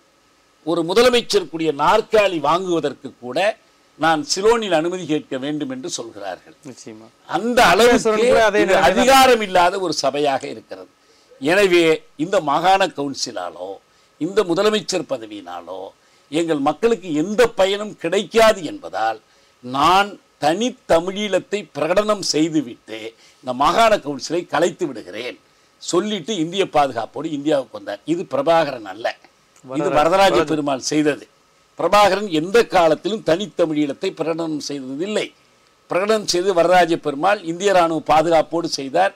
அங்கிருந்து இந்திய ராணுவத்தோடு சேர்ந்து வெளியே வந்து விட்டார். இப்போ என்ன நிலைமை? அதுக்கு பிறகு நீண்ட காலம் இதை பற்றி யாரும் பேசலை, எல்லாம் பண்ணல. இப்போ இந்த இன அழிப்பு போருக்கெல்லாம் பிறகு நிச்சயமா அந்த 2009க்கு பிறகு உள்ள விஷயங்களை பேசுறோம். உங்கள்ட்ட கேட்கிறேன், இங்க வந்து காங்கிரஸ் பிஜேபி ரெண்டுமே ஒரே நிலைப்பாடு. அதாவது அவர் வந்து ரொம்ப ஓப்பனா சொல்றாரு, ஆமாங்க காங்கிரஸ் எடுத்த முடிவு தாங்க எடுக்க முடியும், அதுதான் யதார்த்தம் அப்படின்னாங்க. ஆனால் பாரதிய ஜனதா வந்து என்ன சொல்றாங்க, எங்களை காங்கிரஸோட ஒப்பிடாதீங்க, நான் காங்கிரஸ் இது பண்ணி செய்யல, நாங்க வந்து நாங்களும் விடுதலை புலிகளை ஆதரிக்கல, ஆனா நாங்கள் அரசுக்கு சார்பாக தான் இருந்தோம், ஆனால் கொலைக்கு நாங்கள் துணையா இருக்கோம்னாங்க. ஆனா இப்ப சுப்பிரமணிய சாமி அனுப்பியது வந்து காங்கிரஸினுடைய கொள்கையோட மோசமா இருக்குங்கிற ஒரு கருத்து நிலவுது. நீங்க இதை எப்படி பாக்குறீங்க? இப்போ சுப்பிரமணியத்தை பற்றி பேசுனா பரவாயில்ல, ஒரே ஒரு விஷயம் மட்டும் சொல்கிறேன். அப்ரோச்னு வரப்போது நடுவில் வாஜ்பாய் இருந்திருக்கார், கண்டினியூட்டி இன் ஃபாரின் பாலிசின்னு சொல்லுவாங்க. அந்த விஷயத்தில் வந்து பிஜேபியோட காங்கிரஸுக்கு better grasp of the situation. அது ராஜீவ்காந்தி ஆகட்டும் இல்லை இந்திரா காந்தி ஆகட்டும் எல்லாருக்குமே இது இருந்தது. இவங்க நடுவில் சந்திரசேகருக்கு ஒன்றுமே தெரியாது. அந்த இந்தியன் தமிழ்ஸ்னா யார், சிலோன் தமிழ் இண்டிஜினஸ் தமிழ்ஸ்னா யார், ஈஸ்டர்ன் தமிழ்ஸ்னா யார், கொலம்போ தமிழ்ஸ்னா யார், அந்த விஷயமே தெரியாது. விபி சிங்கும் அப்படி தான், அதனால தான் கருணாநிதியை விட்டுட்டாரு. This is reality. இல்லை விபி சிங் அந்த பிரச்சனையில் வந்து அவருக்கு தெரியாது, ஆதரவா இருந்தாருன்னு இல்லை விஷயம் தெரியாது. It's a complex problem. அதனால தான் கருணாநிதியை விட்டாரு. அதே மாதிரி பிஜேபிலையும் எனக்கு வந்து கிளியரான திங்கிங் இருக்குன்னு எனக்கு தோணலை. அவங்க பார்க்கறது வந்து எத்னிக் இஷ்யூவாக பார்க்கல, அது வந்து புத்திஸ்ட் வர்சஸ் ஹிந்துன்னு பார்க்குறாங்க. They will not accept that. That's reality. அப்படிதான் பாக்குறாங்க. இன்னொரு விஷயம், அவங்க வந்து கோவில்களை இடிச்சு அங்க அவ்வளவு பெரிய இது எதிர்க்கலையே. அது எதிர்க்கலன்னு அப்படி இல்லை, அது அவங்க பார்க்குற அப்ரோச்சே அப்படிதான் பார்க்குறாங்க. வந்து தமிழர்கள் சிங்களர்கள் கூட இனவாதம் அவங்க பார்க்காம மதவாதியாக பார்க்குறாங்க, மத விஷயத்தில் பார்க்குறாங்க. That approach is wrong. ஏன்னா இந்த தமிழ் இதில் வந்து கிறிஸ்டியன்ஸ்லேயும் இருந்திருக்காங்க, பர்கர்ஸ் இருந்திருக்காங்க, தமிழ் முஸ்லீம்ஸ் எல்லாம் இன்வால்வ் ஆகிருக்காங்க. அதை மதவாதமாக பார்த்தீங்கன்னா ஹோல் அப்ரோச் இஸ் ராங். ரெண்டாவது விஷயம் வந்து சுப்பிரமணிய சுவாமி வந்து ரெப்ரசன்டேட்டிவ் போலங்கிறதெல்லாம் ஒன்றும் சரியில்லை. இதுக்கு முன்னாடியே இங்கேருந்தும் போனாங்க, கனிமொழியெல்லாம் போனாங்க, இவங்கெல்லாம் போய் இப்போ ராஜபக்சா பார்த்துட்டு வந்தாங்க. அதாவது வார் முடிந்த பிறகு பார்த்துட்டு அவரோட பேசிட்டு வந்திருக்காங்க. அதே மாதிரி சுஷ்மா ஸ்வராஜ் அங்கே போய் பார்த்துட்டு வந்திருக்காங்க. புரிஞ்சுதா? அதுல தப்புன்னு நான் சொல்ல எலெக்டட் கவர்மெண்ட், பட் சொல்ல வேண்டியதை சொல்லணும். ஏன்னா அவரோட டீல் பண்ணுங்கிறதுல வேற விஷயம் இல்லை. பட் அவங்களோட அப்ரோச் எப்படி இருக்குன்னா, இன்னைக்கு வந்து ராஜா என்ன சுப்பிரமணிய சாமி என்ன சொல்றாரு, மைனாரிட்டிஸ் வந்து மெஜாரிட்டி அரவணைச்சு போகணுங்கிறாரு. இது எங்கேயுமே கேள்விப்படாத விஷயம். மெஜாரிட்டரியன் அப்ரூவ் மைண்ட் செட் அது. அங்க நடந்தது ஒரு 50 வருஷம் நடந்த இனவாத போராட்டம். அதுல வந்து நடந்து உங்களுக்கு ஒரு சமய உரிமை கொடுக்காதனால வந்து கடைசியில் வந்து எடுத்து போராடி அவங்க தோத்து போயிட்டாங்கிறதுனால வந்து அந்த காரணம் செத்து போகாது, காரணம் இருக்கும். பிரபாகரன் தோத்ததுனால வந்து அப்படியே அவங்க தமிழர்கள் சேர்ந்தெல்லாம் சரிங்கிறது, that is a very narrow mindset. அது all the more reason why you should support the Tamils no, because there is nobody to support them. அந்த காரணம் சரியா இருக்கு. அதான் நான் சொன்னேன் முதல்ல சந்திரகாந்தி சொன்னதுன்னு. அந்த காரணம் இன்னைக்கும் இருக்கு, அதுக்கு நம்ம சப்போர்ட் பண்ணி ஆகணும். ரெண்டாவது விஷயம் என்னன்னா, 13th amendment தான் கீ. இன்னைக்கு வந்து ஈழம்னு பேசுறதுல அர்த்தமே கிடையாது. அவங்களே வேண்டான்ட்டாங்க, நம்ம சொல்ல வேண்டாம். அங்கே எலெக்டட் ரெப்ரஸன்டேட்டிவ்ஸ் எல்லாம் இனிமேல் நடக்காது. அங்கே வெளியில் இருக்கிற எக்ஸ்பர்ட் தமிழ்ஸ் தான் வந்து தூண்டி விட்டுருக்காங்க, படம் கொடுத்துட்டு இன்னும் பேசலான்னு எக்ஸ்பர்ட் டிரான்ஸ்நேஷனல் கவர்மெண்ட்லாம் பேசுங்க. அதெல்லாம் வந்து பேசுது, அதை விட்டுங்க. எங்களுக்கு இங்கே அது இல்லை, அதை விடுங்க. இப்போ இவங்க பிஜேபியோட அப்ரோச் என்னன்னா, அவங்கள சப்போர்ட் பண்ண ராஜபக்சேவோட தான் க்ளோஸாக இருக்காங்க. மேபி அந்த சைனா ஃபேக்டர்னால எதுவும் தெரியாது. அவங்க மெஜாரிட்டியோட காங்கிரஸ் இதே காரணம் தானே சொன்னாங்க. என்னன்னு காங்கிரஸ் ஒரே ஒரு பாயிண்ட் கேட்க சொன்னாத விஷயம் தெரியாது, என்னன்னு தெரியாது. எதனால ஆச்சுன்னா, ராஜீவ்காந்தி அசேஷனுக்கு அப்புறம் எப்படி எல்டிடியோட பேச முடியும்? எல்டிடி ஒருத்தவங்க தொடர்ந்து போராடிட்டு இருக்காங்க. எப்படி பிரபாகரன் வாண்டட் கிரிமினல் முறை எந்த விஷயத்தோட போய் பேச முடியும்? நேரம் போய் உட்காந்து பேச முடியும். அப்போ கூட இந்த 2002 நடந்த போது யார் புதுசாக ஒரு பிரசிடென்ட் இருந்தாலும் சரி, பிரைம் மினிஸ்டர் வந்தால் டெல்லிக்கு வந்து கேட்டுட்டு போவாங்க. அதாவது இந்த அரசாங்கத்தோட அவங்க தொடர்பு வச்சு தான் அதே மாதிரி சொல்லாமல் வந்துட்டு தான் போயிட்டு இருந்தாங்க. நம்ம வெறுமை வேடி பார்த்துட்டாது. அது இந்த காங்கிரஸ் இருந்தால் பாஜகன்னு சொல்ல, இந்தியா அவங்க பார்க்குற இந்தியா தான் பார்க்குறாங்க. இருந்து தொடர்ந்து அதில் இன்ட்ரெஸ்ட் இருந்து தான் வந்து அவங்க சொல்லிட்டு தான் இந்தியன் ஹை கமிஷன் அதே மாதிரி எங்கேயும் சொல்லிட்டு தான் இருந்தாங்க. அது வேற சமாச்சாரம். இந்த பாயிண்ட் என்னென்னா, இப்போ வந்து பிஜேபி வந்தபோது அப்ரோச்சில் ஒரு சேஞ்ச் இருக்குது. அதான் மெஜாரிட்டேரியன் மைண்ட் செட்னு சொல்லுவாங்க. அது ரொம்ப தப்பு. அங்கே வந்தீங்கன்னா சரியாக போயிடும், சரியா வராது. அங்கே வந்து ஒரு எத்னிக் பிரச்சனை இருக்கு. இவங்க வந்து தமிழர்கள் வந்து மாறல, கமிட்மெண்ட் தவறான பார்வை. இவங்க வந்து அவங்களுக்கு வந்து பாதிக்கப்பட்டவங்க, அவங்க வந்து சமூகத்தோட வாழறதுக்கு வழி ஏற்படுத்தி கொடுக்கணும். அதுக்கு 13th amendment தான் ஒன்று தான் நிற்கிறது. ஒரு காலத்தில் வந்து அந்த அக்ரிமெண்ட்டே தூக்கி குப்பையில் போட்டாங்க, அதை எடுத்து பார்க்குறாங்க, வேற ஒன்றும் கிடையாதுன்னு சொல்லிட்டு. அந்த 13th amendmentல இவர் சொல்கிற மாதிரி பவர்ஸே இல்லைங்கிறதுல கிடையாது, இருக்குது, பவர்ஸ் இருக்குது, இம்ப்ளிமெண்ட் பண்ணலை. அதில் தான் பிரச்சனை வருது. அது கொடுத்தாங்கன்னா இவர் நான் சொல்ல வேண்டாம், சம்பந்தன் சொல்கிறாரு, இந்தியாவில் இருக்கிற வந்து ஸ்டேட்ஸுக்கு இருக்கிற அதிகாரம் கொடுத்தா கூட எங்களுக்கு போகிறோம்னு சொல்கிறாரு. அது கூட அங்கே கொடுக்காம இருக்காங்க. அதுதான் பிரச்சனை. அதுக்கு அழுத்தம் கட்டாயம் இந்தியாவில். நீங்களே சொன்னீங்க, அதாவது வந்து அங்கே வந்து தமிழர்கள் வந்து பாதிக்கப்படுறாங்க, பட்டுக்கிட்டு இருக்கிறாங்க. ரொம்ப ஒரு தொடர்ந்து நடந்து போட்டது இனப்படுகொலை நடந்திருக்கு. ஆனால் இப்போ 87 please don't put words into my mouth. அங்கே நடந்தது ஒரு இன போராட்டம், அது எல்லாருமே பாதிக்கப்பட்டிருக்காங்க. படுகொலைங்கிறது வேற, அது ரொம்ப டெஃபினேஷன்லாம் போனால் ரொம்ப தமிழர்கள் மட்டும் தானே செத்து. தமிழர்கள் இல்லை sir, that is very very shallow understanding. சிங்களர்ஸும் செத்துருக்காங்க, முஸ்லீம் செத்துருக்காங்க, எல்லாரும் செத்துருக்காங்க. போர் நடந்து தமிழ்நாட்டில் தமிழ் பகுதியில் நடந்தாலும் நிறைய பேர் செத்து போயிருக்காங்க. படுகொலைங்கிறது வேற, கேஷுவாலிட்டிங்கிறது வேற. வார் நடக்கிற போது எல்லாருமே சாவாங்க, அது வேற. வாண்டனா கொல்றதா வந்து ஜெனோசைட்னு சொல்லுவாங்க. அது வந்து அங்க திட்டமிட்டு இல்ல சார், தட் இஸ் அந்த குழந்தைகளை பள்ளிக்கூடத்துல கொண்டு போட்டுருக்காங்க. Notions please, there was a civil war going on. இங்க வந்து சிவில் வார் இருந்தா எல்லாரும் தான் சாவான். பார்த்து குறி பார்த்து சொல்றது இல்ல, பாம்பு போட்டா எல்லாரும் சாவறாங்க. அந்த இஷ்யூக்குள்ள போக வேண்டாம். படுகொலை ஈவன் ஹியூமன் ரைட்ஸ் தான் வயலேஷன் சொல்லிருக்காங்க தவிர ஈவன் கவுன்சில் சிங்கள அரசு தொடர்ந்து அவர்களை மத உரிமையோ வழிபாட்டு உரிமையோ கொடுக்காம அதெல்லாம் இல்ல சார், எல்லாம் இருக்கு சார், இல்ல சர்ச்சஸ் இருக்கு, கோவில்ஸ் இருக்கு, அதெல்லாம் சொல்லாதீங்க. அவங்களுக்கு கொடுக்காதது என்னன்னா அரசியல் உரிமை. கடைசி மட்டும் அவங்களுக்கு இப்பதான் கொடுத்துட்டு வராங்க, ஒன்னொன்னா கொடுத்துட்டு வராங்க. இன்னும் வந்து அவங்க ஒரு அதிபரா வந்து புத்த மத சேர்ந்தவர்கள ஒரு இந்துவோ கிறிஸ்தவரோ ஆய்விட முடியுமாங்க? அப்படி கிடையாது. இப்போ இங்கே வந்து வேற வந்து நார்த் இந்தியன் தவிர யாரும் வர முடியாத ஒரு பொசிஷன் இப்போ இருக்கு. அது ஒத்துக்கிறீங்களா? அந்த விஷயத்துக்குலாம் போக வேண்டாம். பொசிஷன் இருக்கு, ஆனால் சட்டத்தில் தமிழனோ மலையாளோ ஆகக்கூடாதுன்னு சட்டத்தில் கிடையாது சார். நீங்கள் you're deviating from the subject. See, அவங்க பிரைமிசம் புத்திசம் சொன்னா கூட அது வந்து செக்குலரிட்டி, டெமோக்ரஸி அங்கே இன்னும் இருக்கதா இருக்கு. Even the midst of war they held elections and fair elections. Let us give the devil to it. இல்ல இப்ப அங்க வந்து devil இல்ல இப்ப அங்க வந்து ஈழத்துல வந்து பிரச்சனை வந்து அவங்களுக்கு அரசியல் உரிமை இல்லாததுதான். அது 13 நம்ம சரியாயிரும். மற்றபடி வேறு சில அங்க இல்ல இருக்கு, மற்ற பிரச்சனை இல்லன்னு சொல்லாதீங்க. வார் பேரழிவு நடந்திருக்கு, அவங்க எல்லாம் பண்ணணும். இன்னும் அங்க ஆர்மி அப்படியே இருக்கு. அவங்க வீட்டுக்கு போக முடியல, கிராமங்களுக்கு போக முடியல, அவங்கள வித்ட்ரா பண்ண சொல்லணும். அங்க இருந்து போற சகஜ நிலைமை வரதுக்கு பண்ணணும். அவங்களுக்கு ரீஹாபிலிட்டேஷன், தமிழர்களுக்கு வேற விஷயம். அவங்க வந்து சண்டை போட்டு பிரெட் அண்ட் பட்டருக்காக இல்ல, அரசியல் உரிமைக்காக. அதை பதிலே கத்துவாங்க. அரசியல் உரிமைக்காக தான் இத்தனை 50 வருஷமா அதே நான் பண்ணுறேன். எதுவும் நிச்சயமா. நடந்தா இதை நீங்க எப்படி அதனால பார்க்கறீங்க? தான். அதுதான் அது. நீங்க வீடு கட்டிட்டா சரியாயிடும், அது சரி, அது பண்ணி ஆகணும். பட் அதனால சரியாயிடும் சொல்லாதீங்க. யூஆர் சீப்பனிங் தி தமிழ் ஸ்ட்ரகிள். நம்ம எடுத்துக்கிட்ட தலைப்பிலிருந்து நான் வேறுபடுறோம். செல்வதற்கு நான் தயாராக இல்லை. நான் நிறைய சொல்லியிருக்கிறாங்க, ஒவ்வொன்றா சொன்னால் எனக்கு இப்போ நேரம் இல்லை. நான் எடுத்துக்கிட்ட தலைப்புக்குள்ளே நான் நிற்கிறேன். 13வது திருத்தம் என்பது ஒரு மோசடி. இதிலிருந்து தான் நான் ஆரம்பிக்கிறேன். ஏனென்றால், ஒன்று, Sri Lanka shall be a unitary state என்பதை திருத்தச் சொல்லவில்லை, திருத்தச் சொல்லி ராஜீவ்காந்தி வலியுறுத்தவில்லை. இந்தியாவில் இருக்கிற மாதிரி குவாசி ஃபெடரலுங்கிற பேச்சுக்கு கூட இடமில்லை. யூனியன் ஆஃப் ஸ்டேட்ஸ்ன்னு மாற்றலை. அல்லது இந்தியாவில் இருக்கிற மாதிரி செக்குலர் ஸ்டேட்டுங்கிறதுக்கும் வலியுறுத்தப்படலை. Buddhism shall be given prominence. வெக்கக்கேடு. நம்ம நாட்டில் மதச்சார்பு பேசுகிற கம்யூனிஸ்ட் கட்சி இந்த கான்ஸ்டிடியூஷனுக்குள்ளே தான் தமிழர்கள் தீர்வு காணணும்னு சொல்லுது. இந்த நாட்டில் மதச்சார்பின்மை பேசுகிறாங்க. ஆனால் புத்திசத்துக்கு தான் முன்னுரிமை கொடுக்கணுங்கிற கான்ஸ்டியூஷனை தமிழர்கள் ஏற்றுக்கொள்ளணும்னு இங்கே பேசுகிறாங்க. வெக்கக்கேடான விஷயம் அது.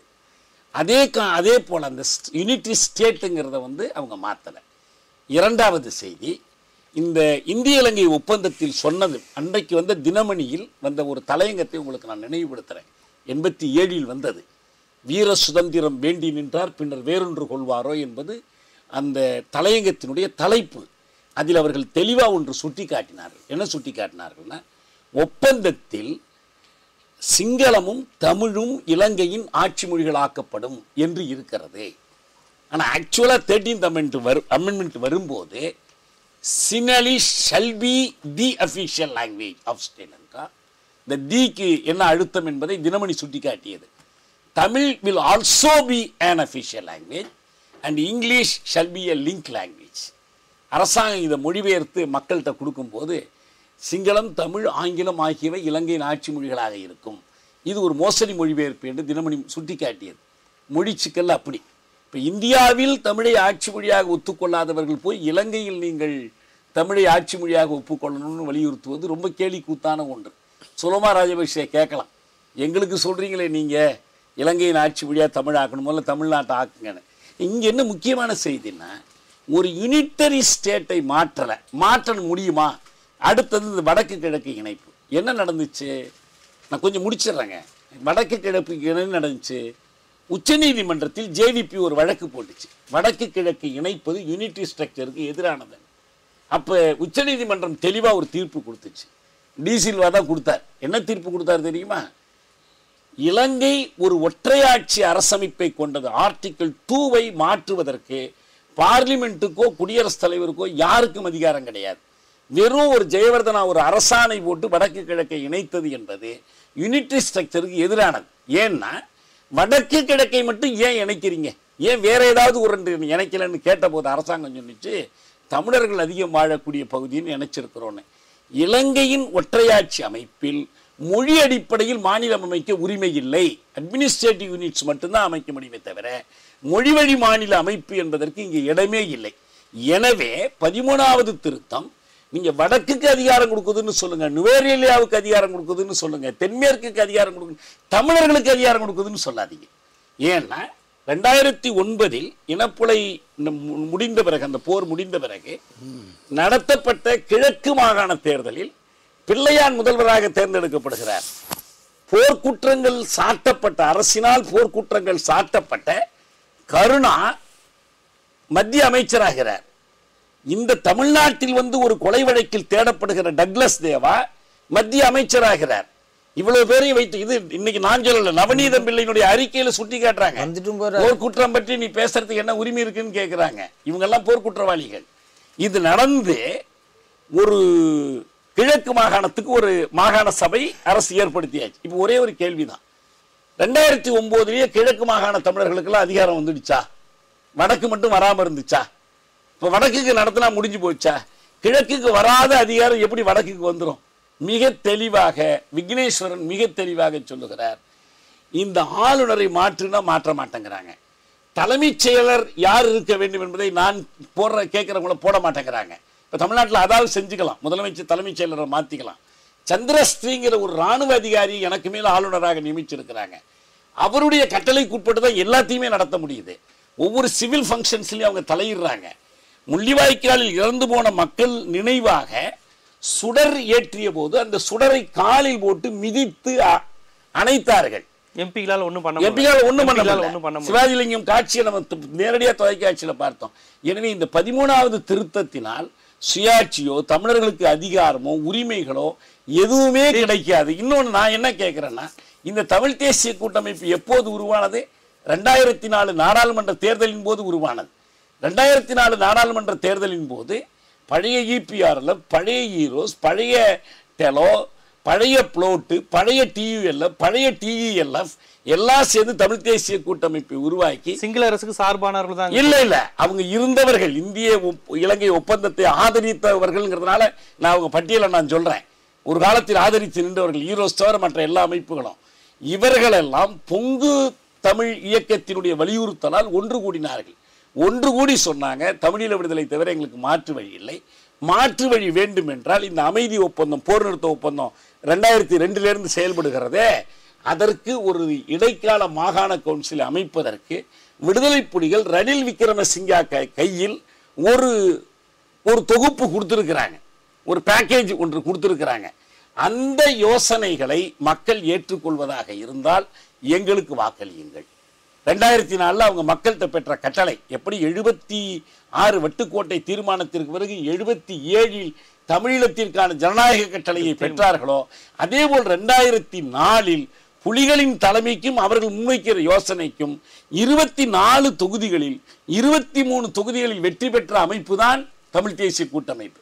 இப்ப எனக்கு ஒரே ஒரு கேள்விதான், இன்னைக்கு இருக்கிற நெருக்கடியில 2004 பார்லிமெண்ட் தேர்தல் நடந்துச்சு.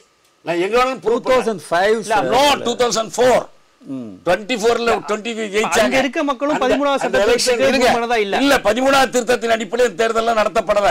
அந்த நாட்டினுடைய நாடாளுமன்றத்துக்கு நடந்த தேர்தல் அவங்க மக்கள்கிட்ட முன் வச்சது புலிகளுடைய யோசனையை. இந்த ப்ரொபோசல் ஒத்துக்கொண்டா எனக்கு ஓட்டு போடுங்க, நாங்க அவரை தேசிய தலைவராக ஏற்றுக்கொண்டிருக்கிறோம். அதுதான் விடுதலை இயக்கம். அதாவது எந்த இவர் சிறிசபாரத்தினத்தை புலிகள் கொன்றதாக குற்றஞ்சாட்டப்பட்டதோ அந்த சிறிசபாரத்தினத்தினுடைய தளபதி சிவாஜிலிங்கம் எம்பி ஆகிறார், சுரேஷ் பிரேமச்சந்திரன் எம்பி ஆகிறார், இவங்க எல்லாரும் எம்பி ஆகிறாங்க. இவ்வளவு பேரும் புலிகளின் ஆதரவோடு தான் எம்பி ஆகிறாங்க. வெறும் புலி கட்டுப்பாட்டு பகுதியில் மட்டுமல்ல, மறந்துடாதீங்க, புலிகள் கட்டுப்பாட்டு இல்லாத ராணுவ கட்டுப்பாட்டு பகுதியிலும் இதே தமிழ் தேசிய கூட்டமைப்பு தான் வெற்றி பெறுது. ரைட்டு, போர் முடிஞ்சிடுச்சு, படை அழிஞ்சிடுச்சு, நம்ம பலவீனம் ஆயிட்டோம், மக்கள் சோர்ந்து போய் கிடக்குறாங்க, சோறு வீடு வாழ்விடம் கிடைச்சால் போதும், முகாம்களை திறந்து விட்டா போதும், எல்லாம் சரி. அதனால் நீங்க தமிழீழ கோரிக்கையை கைவிட்டால் தான் தேர்தல் நிற்க முடியும். ஏன்னா பார்லிமெண்ட்ல ஏற்கனவே ஜெயவர்தனா கொண்டு வந்த 6வது திருத்தத்தின்படி ஒன்றுபட்ட இலங்கையை ஒத்துக்கொள்ளாத யாரும் தேர்தல் நிற்க முடியாது. வேற வழி இல்லாம ஒத்துங்க. ஆனால் நான் கேட்கறது, நீங்க கூட்டாட்சி கேட்கிறீர்களா ஒற்றையாட்சி கேட்கிறீர்களா? 13வது திருத்தத்தை கேட்கிறீர்கள் என்றால் ஒற்றையாட்சிக்கு நீங்கள் தலைவணங்குகிறீர்கள் என்று பொருள். கூட்டாட்சி வலியுறுத்தல, மாநில சுயாட்சி என்பது பொய். 13வது திருத்தம் எந்த வகையில் மாநில சுயாட்சி வழங்க முடியும்? கான்ஸ்டிடியூஷன் ஆர்டிகல் 2 இருக்கிற வரைக்கும். எனக்கு ரொம்ப அண்ணா ரொம்ப உணர்ச்சி வசமாக பேசுகிறார். அந்த நாட்டினுடைய கான்ஸ்டியூஷனுக்குள்ளே தான் தீர்வு காணணுங்கிறது. அந்த கான்ஸ்டியூஷன்லாம் இன்னொரு நாடு போய் மாற்ற முடியாது. இந்த நாட்டில் லிங்குவிஸ்டிக் ஸ்டேட் வந்தது அது நேரு பண்ண ஒரு ரொம்ப நல்ல விஷயம். ஒரு நாட்டில் எங்கிட்ட லிங்குவிஸ்டிக் ஸ்டேட் இல்லைன்னா அவங்க கான்ஸ்டியூஷனில் இருக்குது, அதை நம்ம முதல்ல ஒத்துக்கொள்ளணும். ஒரு நாட்டினுடைய கான்ஸ்டியூஷன் நீ மாத்துன்னு சொல்ல ஒரு விஷயம் இல்லை. நான் என்ன சொல்லுவேன், இன்னைக்கு டிஎன்ஏனுடைய தலைவர்கள் என்ன சொல்கிறாங்க, 13A தான் எங்களுக்கு ஒரே ரெஃப்யூஜி என்று சொல்லுகிறார்கள். அதை விட்டுட்டு இதே தப்பு நீ, அதாவது ஒரு வழி இல்லைங்கிற வடிவேல் சினிமால என்னை உசிப்பி விட்டு என்னை அடிவாங்க வச்சுட்டீங்களாப்பா. அந்த மாதிரி உசிப்பி விட்டு உண்மையாக சொல்லுகிறேன், இவர்களை உசிப்பி விட்டு ஏங்க அந்த ஊர்ல இருக்கிறவன் அவன் நல்லா வாழணும், அதுக்காக அந்த மக்கள் இவரோட கோரிக்கை இன்னைக்கு அந்த மக்கள் கோரிக்கை வைக்காத கோரிக்கை. தமிழ்நாடு அரசியல்வாதிகள் தமிழகத்திலே அரசியல் செய்வதற்காக இந்த தவறை செய்து கொண்டிருக்கிறார்கள். என் தமிழீழ மக்களை இவர்கள் தான் அழித்துக் கொண்டு. ஒரே ஒரு பதில் வடக்கு மாகாண கவுன்சில் போர்க்குற்றங்கள் மாநில விரோத குற்றங்கள் பற்றி பன்னாட்டு புலனாய்வு வேண்டும் என்று ஒரு மனதாக தீர்மானம் இயற்றியிருப்பது உண்மையா இல்லையா? இதே சம்பந்தம் இதே விக்னேஸ்வரன் அது எப்படி எங்களுடைய கோரிக்கை அதுல வடக்கு மாகாண கவுன்சிலுடைய கோரிக்கை ஒரு மனதான கோரிக்கை. நிறைவு பகுதி நான் தெளிவா சொல்லிடுறேன். ஒன்று, இங்க பேசுறது என்னன்னா இதற்கு என்ன தீர்வு? அதாவது இவர் சொல்றாரு சட்ட பிரகாரம் கரெக்டா போறாரு, யூனிட்டரி ஸ்டேட், அதெல்லாம் இல்ல தீர்வு இல்ல. அதாவது என்ன தீர்வுன்னா, அப்படி அவங்களுக்கு தீர்வு இதெல்லாம் வரணும்னா அவங்க கான்ஸ்டிடியூஷன் அவங்களே அமெண்ட்மெண்ட் பண்ணலாம். ஸ்ரீலங்கன் கான்ஸ்டிடியூஷன்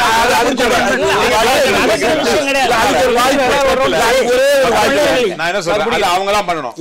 அந்த கான்ஸ்டிடியூஷனுக்கு உட்பட்டு தான் இது செய்யணும். அந்த கான்ஸ்டிடியூஷன் நியாயத்துக்கு புறம்பா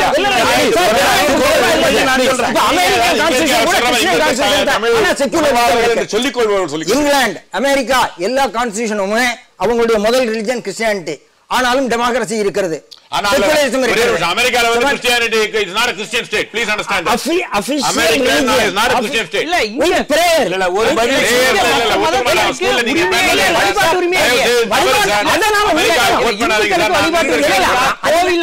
ராஜு வேற ஆயத்தோட நிக்கிறாங்க. இனி அத இஸ்லாமிய கண்ட்ரிஸ் எப்படி இருக்கு? நீங்க என்ன சொல்லுவீங்களா? சரி இல்ல நீங்க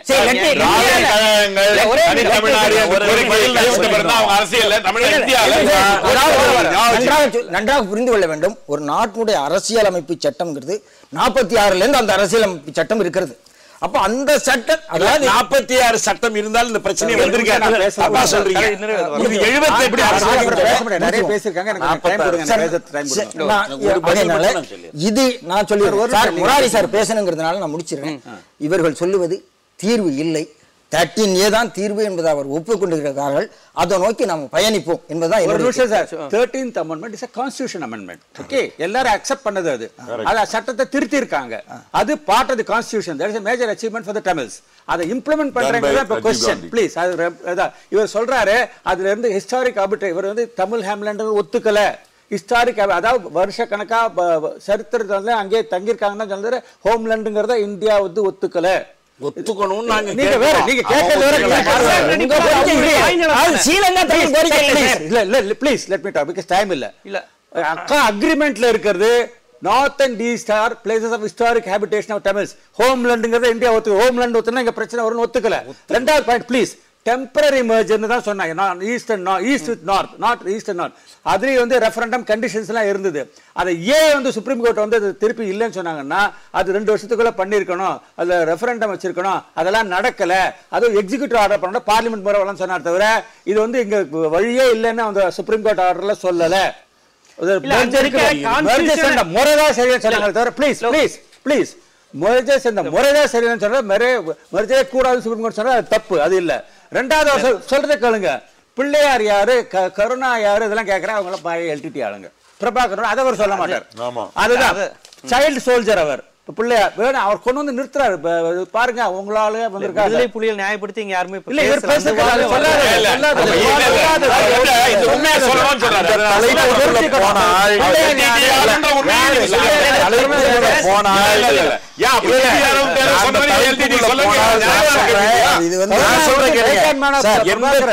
செப்டம்பர் 16ஆம் தேதி பேச்சுவார்த்தைக்கு வருகிற பிரபாகரனை சுட்டுக் கொள்ளுங்கள் என்று அன்றைக்கு இருந்த ஜேஎன் தீட்சித் மூலமாக ஆணையிட்டவர் ராஜீவ் காந்தி.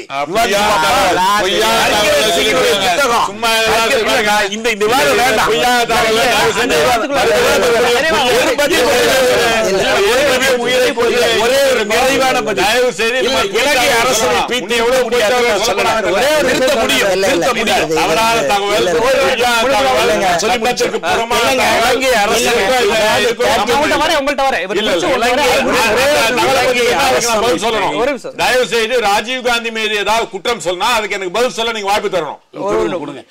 தெளிவா புரிஞ்சுங்க. சொல்லணும். 85 இலங்கை அரசமைப்பு 78ஆம் வருடத்திய அரசமைப்பினுடைய 83வது விதி எப்படி இந்த சட்டத்தை திருத்தலாம்னு சொல்லியிருக்கு.